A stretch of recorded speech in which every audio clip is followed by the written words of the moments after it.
बेटी तुम कौन सी क्लास में पढ़ रही हो? जी मैं पढ़ नहीं रही हूँ, पढ़ा रही हूँ।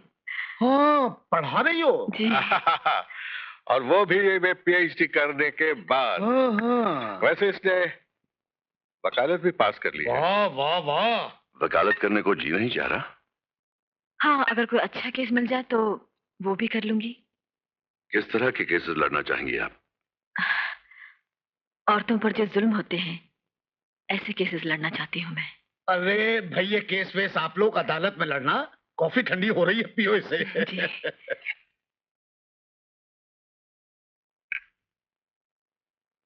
घड़ी तो अच्छी है आपकी। Thank you. लेकिन आप देख क्यों नहीं है? कल के लिए लेक्चर तैयार करना है, जरा देर हो रही है। लेक्चर तैयार करना है भाई, तब तो हम तुम्हें नहीं रोक सकते। अच्छा उमराव, मिलेंगे फिर। जरूर। अच्छा अंकल। जीते रहो बेटी। सी यू देन। When? देखा मेरे बेटे की हाजिर जवाबी। हाँ भाई, मान गए भाई, मान गए। बेटे जाओ, इन्हें गाड़ी तक छोड़ा। आइए। अच्छा। आओ उमराव। भाई रघुवीर, अगर हमारी दोस्ती रिश्ते में बदल जाए तो कितना अच्छा हो। उमराव, इस घर ने तो रणबीर की मां के देहांत के बाद औरत देखी ही नहीं। हाँ, अगर सारी बातें बैठ जाएं तो बात आगे बढ़े। कैसी बातें? यही रीति रिवाज, रस्में, भाई जो शादी ब्याह में लिया दिया जाता है वही, और क्या। अरे भाई, मेरी एक ही बेटी है, मैं तुम्हें शिकायत का मौका नहीं दूंगा। तो मैं आज ही रणबीर से बात करता हूँ। वेरी आया बेटी। अच्छा जाओ। ओके, चलो जाओ। ये लो भाई, 6 लाख कैश, 40 तोले सोना और 20 किलो चांदी। संभालो अपनी अमानत। ये कहाँ भागे जा रहे थे भला?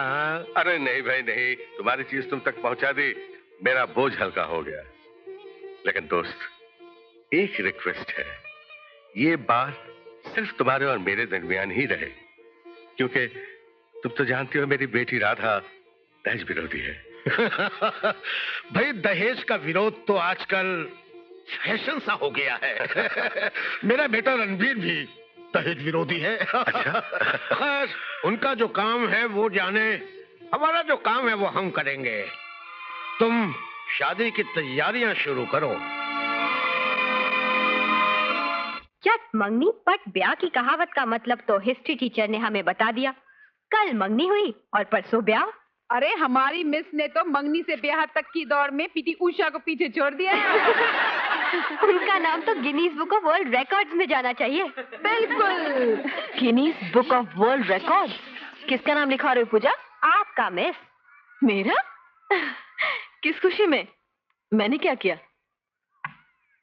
अरे ये सब क्या है?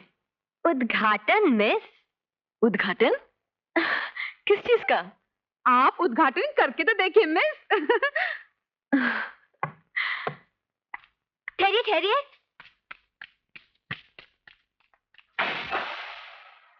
अब श्री गणेश कीजिए।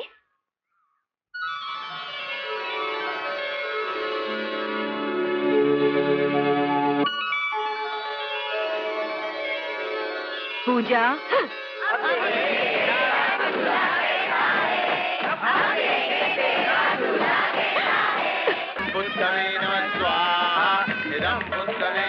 पास कर दिया आपको, फर्स्ट डिवीजन। प्रोफेसर आंटी, बात है दूल्हे में।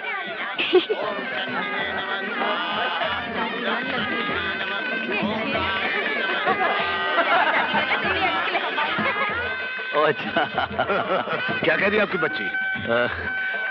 आपके बेटे की तारीफ कर रही है। ठाकुर साहब, लड़के के पिताजी आपको याद कर रहे हो। बेटी जरा से संभालना, इसमें रुपए। जी अच्छा। प्रोफेसर साहब, आपने जो दहेज के बारे में स्टेज पे ड्रामा किया, बड़ी तारीफ सुनी है लोगों से। माफ कीजिएगा, आपने मुझे याद किया। उमराव सिंह जी, एक्सक्यूज जी। आइए आपसे दो बातें करते हैं।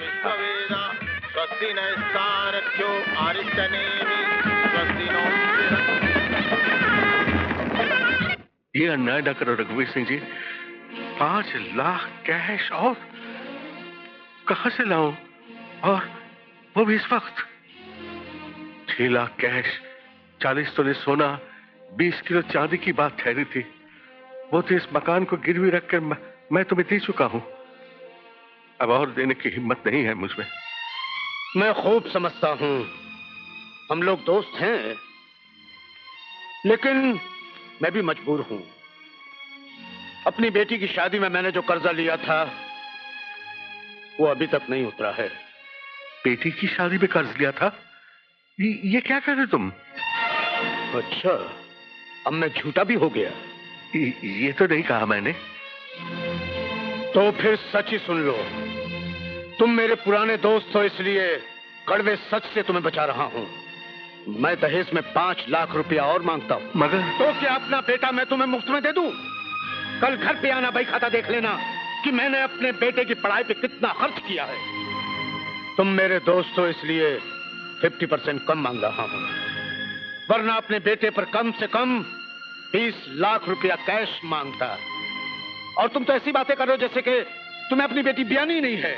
अगर नहीं ब्यानी तो मुझसे कहो, मैं अभी फेरे रुकवा देता हूं। रघुवीर सिंह जी, रघुवीर सिंह जी, ठहरो रघुवीर सिंह जी, मैं तुम्हारे हाथ जोड़ता हूं, फेरे मत रुकवाओ, कन्यादान हो जाने दो। बेटी आप रुक क्यों गई?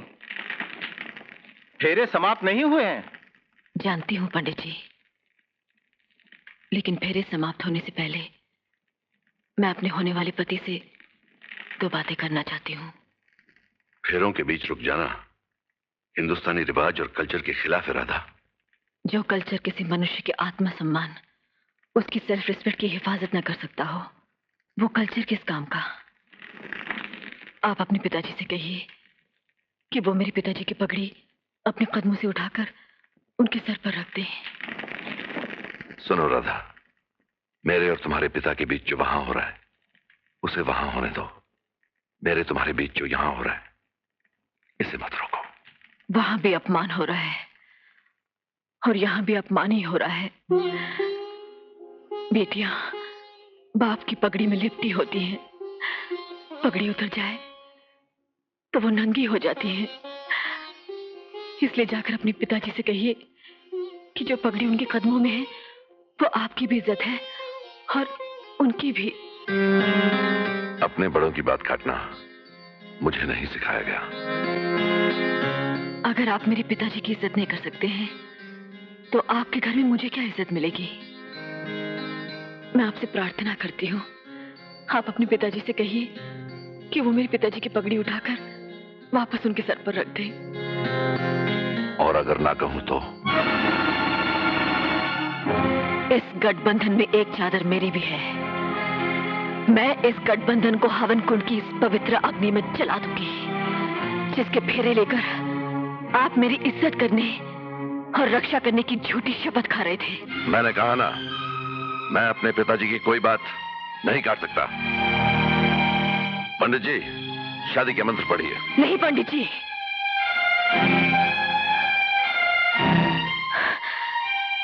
जिस शादी का आधार प्रेम न हो, मान सम्मान न हो, वो शादी शादी नहीं बल्कि हमारी संस्कृति का अपमान है।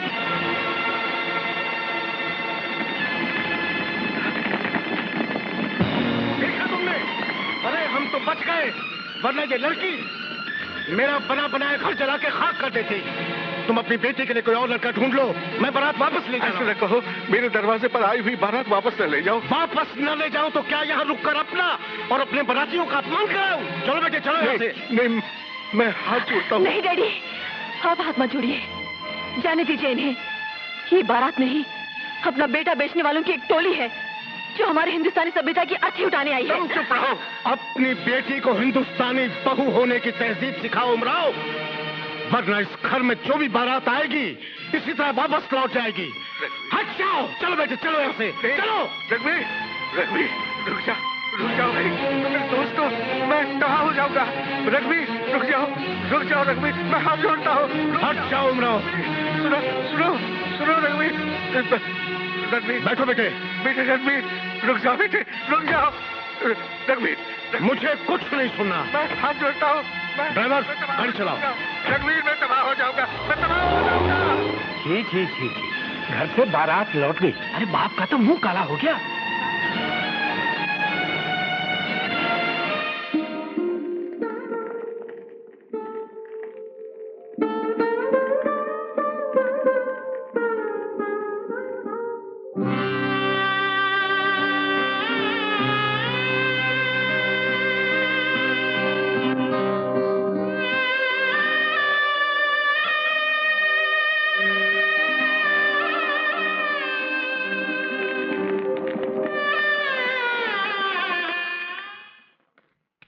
राधा, राधा,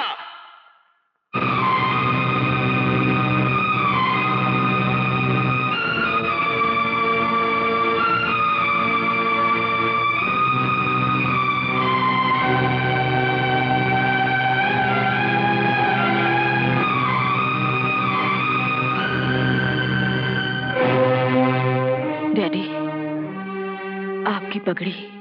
मेरी पगड़ी तो तुम्हारी बदतमीजी ने उछाल दी। अपने बाप की और अपने खानदान की इज्जत को मिट्टी में मिलाकर तमाशा देख लिया तुमने। खानदानों की इज्जत का रंग इतना कच्चा नहीं होना चाहिए डैडी कि उसमें आए दिन बेटियों का खून भरना पड़े। हमारे खानदान के सदियों पुराने इतिहास में ये पहली बारात है जो हमारे दरवाजे से लौट गई। जानती हूँ डैडी, लेकिन इस खानदान के इतिहास के साथ साथ इस खानदान की बेटियों को भी इज्जत से जीने का हक मिलना चाहिए। अगर आपने मुझे पढ़ाया लिखाया ना होता तो आज ये बारात भी न लौटी होती। और बारात लौटने से हमारी क्या जिल्लत हुई है डैडी? जिल्लत तो उनकी हुई जो लौटाए गए। रघुवीर अंकल एक फेरी वाले की तरह हमारे दरवाजे पर अपना बेटा बेचने के लिए आए थे। माल खराब था और वो दाम भी ज्यादा मांग रहे थे, इसलिए आपने उनका बेटा नहीं खरीदा। ये तकरीर तुम अपनी बेटी की शादी के लिए बचा रखो। हमारे दरवाजे से हमारी बेटी की बारात लौटी है। नहीं डैडी, जो बारात लौटी है वो मेरी थी और मैं आपके घर में खूंटे से बंधी हुई कोई गैया नहीं हूँ कि आपने रस्सी खोलकर जिसके हाथ में थमा दिया मैं उसके साथ चल दूं।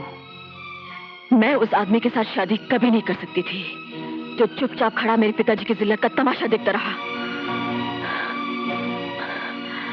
डैडी, मैं आपकी झुकी हुई गर्दन नहीं देख सकती थी। हमारी गर्दन तो उसी दिन झुक जाती है जब कोई बेटी जन्म लेती है। बेटी तो बाप की झुकी हुई गर्दन का एक और नाम है।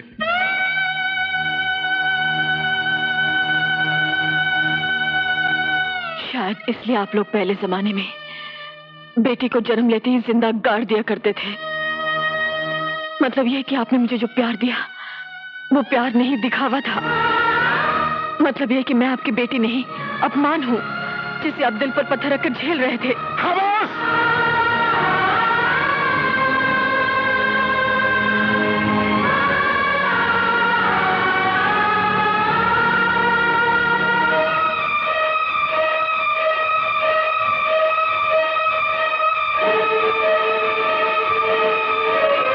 तुमने अपने दिल की बात कह ली ना।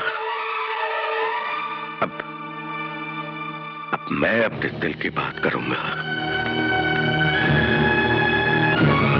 राधा, राधा, अंकल का मूड मुझे अच्छा नहीं लगा।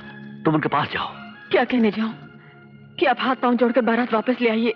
मैं शादी के लिए तैयार हूँ। ये बहस का वक्त नहीं है राधा, तुम उनके पास जाओ, कुछ भी हो सकता है, प्लीज।